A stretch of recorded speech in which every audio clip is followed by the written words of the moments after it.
오늘 이야기할 회사는 뉴스케이파워입니다. 티커명은 SMR이고요. 이 회사가 기술적으로 앞서 있다는 말은 정말 많이 나오는데요. 주가는 계속 힘을 못 쓰고 있습니다. 왜 그런지 자세히 알아보도록 하겠습니다. 이 영상은 투자 추천이나 리딩이 아니고요. 저는 종목에 대한 매수 매도를 추천드리지 않습니다.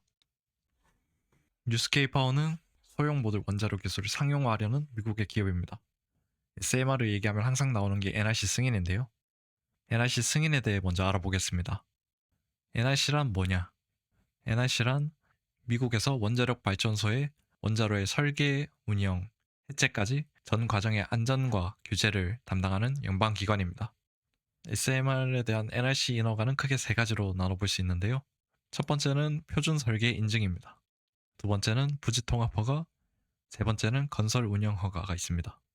우리가 아는 SMR 기업들은 모두 표준 설계 인증 단계까지 해당되고 나머지는 전력을 파는 발전사에 대한 허가라고 보시면 됩니다. 그래서 시장에서 제일 많이 하는 착각이 있는데요. 첫 번째 단계만 보고 이거 상업화 되는 거 아니냐라고 생각하는 겁니다. 그래서 뉴스케일은 분명히 앞서 있긴 한데 이게 바로 실적이나 현금으로 연결되기까지는 꽤나 시간이 걸리고 있습니다. 그럼 NRC 인증이 왜 중요하냐? 기존에는 이 설계 인증까지 SMR의 경우 약 7에서 10년이 소요가 되었고요. 뉴스케이파워는 약 7에서 8년이 소요되어 설계 인증을 완료한 상태입니다. 그리고 뉴스케이파워는 최초 50메가와트 설계를 2022년에 인증 완료하였고요.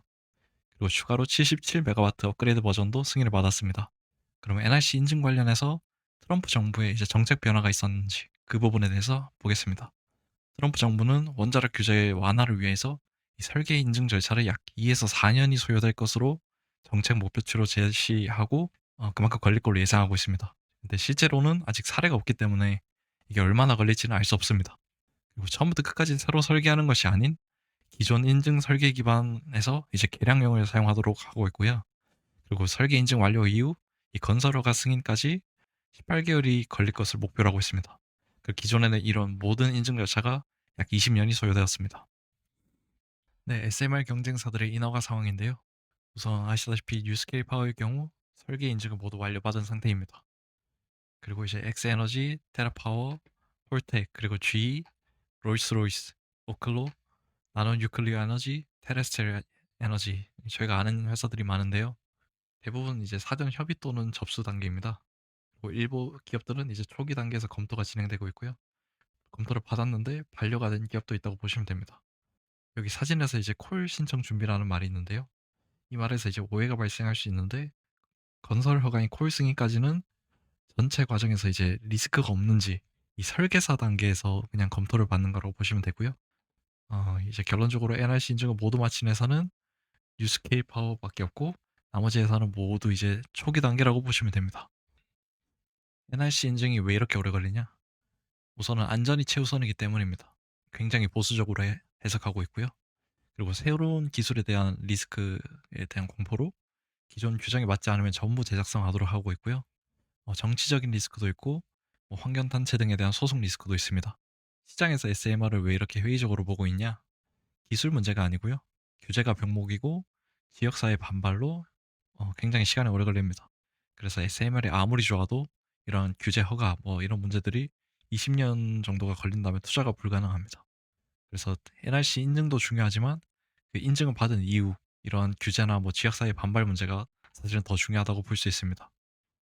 네, NRC 인증이 그럼 뉴스케일에 왜 중요하냐?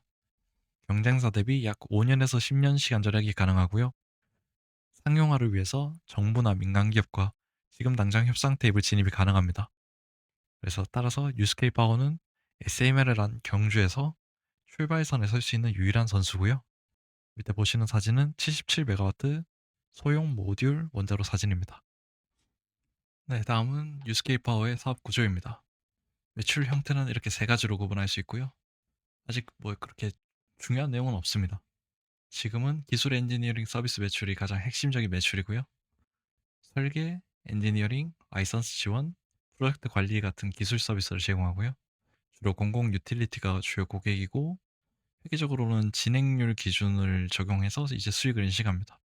예를 들어 프로젝트 진행률이 40%면 계약 금액의 40%만 수익으로 인식하는데요. 이렇게 프로젝트 진행률을 산정하는 방식은 이제 회사가 정한 이제 합리적인 기준에 따라서 이제 진행률을 측정을 하는데요. 그렇다고 해서 이제 진행률을 예를 들어서 40%고 수익을 40% 인식했다고 해서 현금이 40%가 유입되는 구조는 아니고요. 현금은 이제 청구할 수 있는 기준이 또 따로 있습니다. 그래서 수익이 40% 인식했다고 해서 현금도 40% 유입이 된다. 이렇게 오해만 안 하시면 될 것 같습니다. 두 번째는 기술 라이선스 수익이고요. 지금은 현재 상용화된 게 아니라서 규모가 작은 상태입니다. SMR 기술이 이제 뭐 다른 발전 사업자에게 라이선스 형태로 제공되고 뭐 로열티나 사용료를 받는 형태고요. 해외 발전사가 이제 뉴스케이 설계를 기반으로 이 사업을 추진하면 기술 사용료 형태의 수익도 발생할 수 있습니다. 그리고 마지막으로 이제 정부 연구 개발 계약인데요. 미국 에너지부 DOE 등에서 받는 연구 보조금 혹은 계약 관련된 내용인데요. 연구 결과를 제공하는 조건으로 받는 경우 매출로 인식할 수 있고요. 나머지 이제 뭐 연구 결과를 제공하지 않는다, 단순 보조금이다 이러면 영업의 손익으로 이제 인식이 됩니다. 발전소가 완공된 후에는 다음과 같은 매출이 보완될 수 있습니다. 첫 번째는 기술 라이선스 및 로열티인데요. 아까 이전에 언급했던 기술 라이선스랑 동일한 부분인데 이제 발전소가 완공된 후부터 이제 계속적으로 매출이 발생하고 이게 이제 주요 매출로 자리 잡는다고 보시면 됩니다. 해외 발전사가 뉴스케일 SMR 기술을 도입하고 기술 사용료, 그리고 발전 용량에 비례한 로열티, 소프트웨어 운전 시스템 업데이트 구독료 등 지속적인 매출이 생기고 이 장기적으로는 SMR 플랫폼 비즈니스의 핵심 중 하나로 보시면 됩니다. 두 번째는 운영 유지 보수 계약인데요. SMR이 가동되면 이러한 유지 보수 형태의 매출이 발생합니다. 운영 정비 그리고 안전 모니터링 등 뉴스케일이 직접 맡거나 이제 기술 인력을 파견해서 감독 형태로 지원할 수 있습니다. 고객은 정기적인 유지 보수나 성능 보장비를 지급하고요. 장기 계약이 많아서 반복적이고 안정적인 현금 흐름 구조가 가능합니다. 25년 3분기 실적 발표 내용 보겠습니다. 재무상태표고요. 전기말 그리고 3분기 말을 비교하는 형식으로 작성되어 있습니다. 중요한 변화만 보면 현금이 전기말 대비 많이 늘었고요. 그리고 매입 채무 미지급금이 소폭 증가했고 자본 총계가 전기 대비 증가한 걸 볼 수 있습니다. 우선 현금의 경우 ATM 발행으로 인하여 현금 보유량이 전기말 대비 급증했고요. 그리고 프로젝트 운영비 성격으로 부채가 전기말 대비 소폭 증가했습니다. 자본도 증가했는데요. 자본은 이제 ATM 발행으로 인한 자본 증가, 그리고 단기 순손실이 마이너스로 반영되면서 소폭 감소했지만 이 ATM 발행하면서 급증한 부분이 더 크기 때문에 전기 대비 자본이 증가했다고 볼 수 있습니다.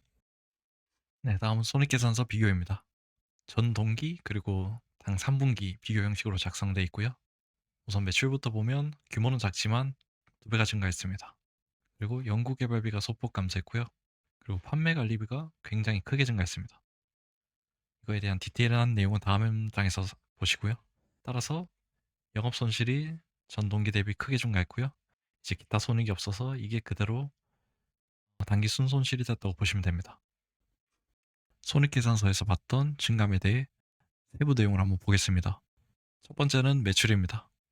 매출 같은 경우는 금액은 크진 않지만 전 동기 대비 약 2배 가까이 증가했고요. 이 해외 프로젝트에 대한 엔지니어링 설계 용역 매출이 인식이 있었습니다. 두 번째는 연구개발비인데요. 이 소폭 감소했었습니다. 설계 인증 완료 이후 순수 R&D 빅하우스로 소폭 감소했고요. 이 세 번째가 가장 중요합니다. 판매 관리비였는데요. 전 동기 대비 크게 증가했었습니다. 증가한 사유는 다음과 같이 정리할 수 있고요. 첫 번째는 이제 주식 보상 비용, 자본 조달 비용, 법률 자문 비용이 있었는데요. 이 법률 비용 같은 경우는 프로젝트가 취소되거나 뭐 신규로 진행되거나 진행 중인 프로젝트 관련해서 법률 검토가 필요할 때 발생하는 비용입니다. 이 세 번째 항목이 제일 크고 중요한데요. 마일스톤 1 충족으로 인한 현금 지급 등 일회성 비용이 크게 증가했다라는 내용인데요. 그럼 이 내용이 뭐냐? 유스케일이 엔트라 1이라는 민간 이제 회사와 진행하는 프로젝트가 있습니다. 이 프로젝트는 다른 프로젝트와 다르게 PMA 형태의 계약을 하고 있는데요. 이 PMA 형태의 계약이 뭐냐? 일반적인 프로젝트 같은 경우는 유스케일이 프로젝트를 수주하고 진행률에 따라서 이제 대가를 받고 수익을 인식하는 형태의 계약인데요. PMA 형태 같은 경우는 이 마일스톤이 1, 2, 3가 있으면 각 단계를 충족할 때마다 유스케이도 이제 기여금을 부담하는 방식입니다. 그럼 유스케이 같은 경우는 왜 이런 형태의 계약을 했냐? 뉴스케일은 아직 상업화에 성공한 프로젝트가 없습니다. 따라서 뉴스케일도 이러한 리스크를 부담하고 상업화에 성공함에 따라 레퍼런스 효과를 얻을 수 있는데요. 이 레퍼런스 효과를 통해서 잠재적 고객과 계약을 하고 레버리지 효과를 키우기 위함입니다. 따라서 이번 3분기에는 마이스톤 1이 충족함에 따라 일회성 비용으로 현금이 크게 한번 유출되었고요. 향후에 이제 2나 3를 충족하는 경우 다시 한번 이런 큰 비용이 발생할 수 있음을 얘기하고 있습니다. 진행 중인 이제 프로젝트를 쭉 볼 건데요. 첫 번째는 이제 UAMPS에 대한 CFPP 프로젝트입니다. 최초로 진행됐던 프로젝트고요. 이제 77메가와트 SMR 모듈 6기를 설치할 계획이었으나 이제 뭐 비용 증가 그리고 충분한 PPA 확보 실패로 사실상 지금은 취소되었습니다. 두 번째는 루마니아 SMR 플랜트 관련 이제 프로젝트인데요. 로우 파워 프로젝트라고 루마니아 국영전력사인 뉴클리어 일렉트리카와 MOU를 체결하여 진행된 프로젝트입니다. 총 6개의 모듈 SMR을 설치할 계획이었고요.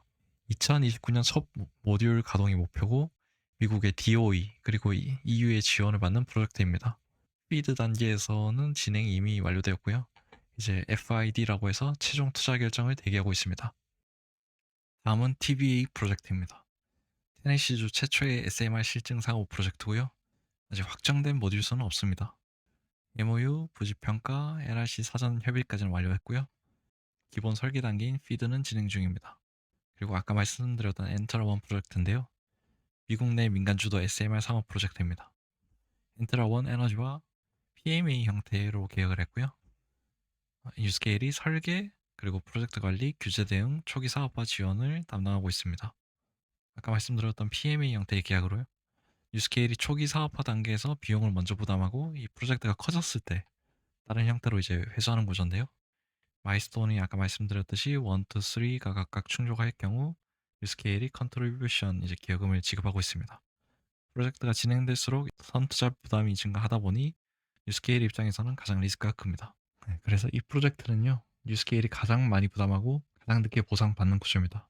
실제로 이 프로젝트가 성공했을 때 레퍼런스 효과를 얻으면서 뉴스케일이 가질 수 있는 레버리지 효과가 굉장히 커진다고 보시면 될 것 같습니다. 뉴스케일 파워의 최근 1년간 자금 모집 히스토리를 보겠습니다.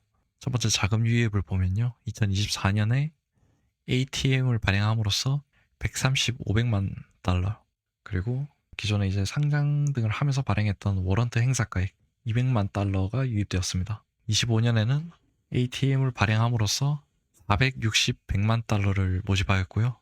총 현금 유입은 약 900만 달러 내외라고 보시면 됩니다. 그리고 이러한 자금을 어디에 사용했냐? 핵심 사용처는 아까 말씀드린 엔트라1 프로젝트입니다. 마일스톤 1이 발생함에 따라 일시적으로 큰 비용이 나갔고요. 그리고 이런 중소형주의 경우 운영 비용도 만만치 않기 때문에 이러한 운영 비용 측면에서 현금이 나갔다고 보시면 됩니다. 보시다시피 연구개발비, 운영자금 비용, 그리고 법률 비용 등이 있습니다. 대주주 지분 변동과 관련된 내용인데요. 이 내용도 굉장히 중요한 내용입니다. 우선 2025년 9월 16일부터 10월 9일까지 플로우가 클래스 B 주식을 클래스 A로 전환하고 1,500만 주를 시장에 처분하게 됩니다. 차익 실현이 목적이었고요. 행동주의 펀드인 스타보드밸루가 플로우의 지분을 확보하고 이제 압력을 행사하게 됩니다. 뉴스케일 파워의 주식을 처분하고 주주 환원 목적으로 사용을 해라. 이 부분에 대해서 플로우도 동의를 하고 1,500만 주를 매각하고 이제 배당이나 자사주 매입 이런 소각 등에 사용하게 됩니다. 근데 이제 2025년 11월 6일에도 남은 잔여 주식 전체를 클래스 A 주식으로 전환을 하고 현금화 하는데 이제 뉴스케일 파워와 합의하게 됩니다. 약 1억 주가 넘는 주식이고요. 지분율은 40%입니다. 2026년 2분기 말까지 매각 완료를 목표로 하고 있고요. 실제로 이제 2025년 9월에서 10월까지 주식시장이 엄청 과열되고 이제 오클로 같은 원전 기업들도 10배 가까이 계속 우상향할 때 뉴스케일 파워는 이제 그 박스권에서 하방 압력이 되게 컸습니다. 주가가 크게 상승해서 이제 대주주인 플로우가 클래스 B 주식을 A로 전환하면서 1,500만 주부터 쭉 매각했었는데요. 주식을 매각한 사유가 이런 주주 환원 목적이었는데 플로우로도 원래는 지분을 팔고 싶었던 것 같습니다. 그래서 이러한 나머지 잔여 주식에 대해서도 합의를 했지만 지금은 주가가 많이 하락을 하면서 한 주도 지금 시장에 처분을 하지 않고 있는데요. 앞으로 이 주식이 어떻게 소화가 되냐, 블록딜 형태로 소화가 되나, 아니면 그냥 주가가 올라서 시장에 처분하냐, 이게 되게 굉장히 중요한 문제라서요.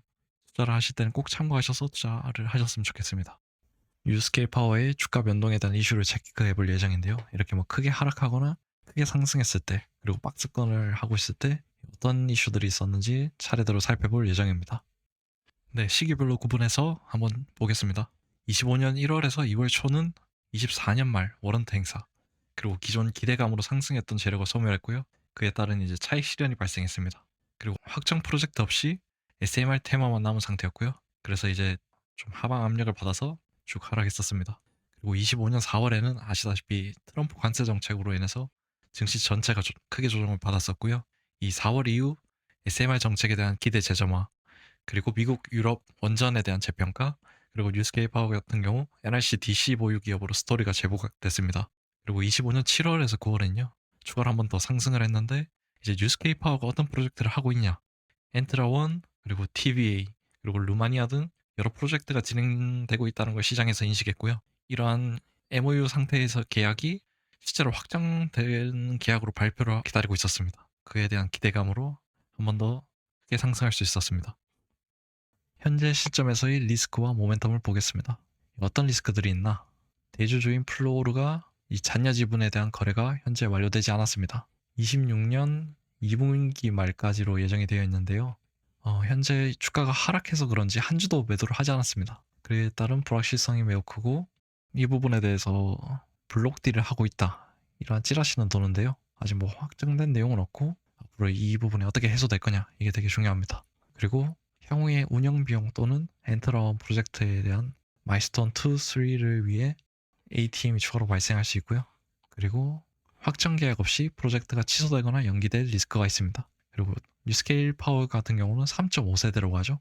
이 경수로 방식의 원전인데요. 4세대 SMR이 이른 상용화가 된다면 이 경수로 방식의 원전이 경쟁력을 잃을 가능성이 있습니다. 그래서 이에 대한 부분도 하나의 리스크로 볼 수 있고요. 그럼 어떤 모멘텀이 있나? 전력 부족에 따른 원자력 테마가 살아있고요.